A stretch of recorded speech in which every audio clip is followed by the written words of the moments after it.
दाजै अलिकति हेर्नु तपाईँ के अरे चोया काट्नुहुन्छ हजुरको नाम त के पो हजुर लङ्कराज हजुर लङ्कराज राई हजुरको लफ्याङ खाल्ले हजुर के अरे खाल्ले घर ओ दिनमा कति काट्नुहुन्छ दाजु तपाईँ के अरे कति चित्राको चोया काट्नुहुन्छ दिनमा हजुर मेरो यो लामो चाहिँ 9 हाती हो यो 8-9 पात हुन्छ होला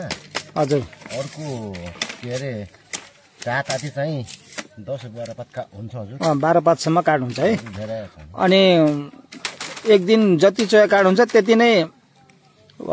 अर्को दिन सबै बनिसक्नुहुन्छ त्यो भनेको चाहिँ हजुर अब यस्तो हुन्छ अब चित्र बनाएर हुन्छ हजुर राम्रै तरिकाले खिचेर बनियो भने अलिक सकिँदैन हजुर सक्ने तरिकाले चाहिँ बनियो भने चाहिँ सकिन्छ ए ए ए भनेपछि दिनमा आवश्यक पर्यो भने 12 पातसम्म तपाईँ खसाइदिनुहुन्छ हजुर हजुर अब अलिक मजाले नै खिप्नु पर्यो ठोकेर गर्दाखेरि चाहिँ 10 पात जति हुन्छ 10 पात जति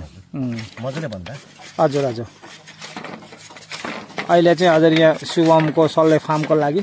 हजुर निकै दिनदेखि हुनुहुन्छ उहाँ हजुर अझै अब कति दिनसम्म रहन्छौँ अब सल्लाह गरेर बस्ने हो उहाँको हरेक कुरा चाहिँ एकदम सिस्टममा हुन्छ एकदमै ठुल्ठुलो भाटाहरू उहाँले एकैचोटि बनाउनुहुन्छ र यो चोया राख्ने सिस्टमहरू पनि उहाँको फरक छ र सानो सानो टुक्रा टक्री पनि कहाँ राख्ने कसरी राख्ने उहाँको एकैचोटि उहाँको सबै चिज सिस्टममा हुन्छ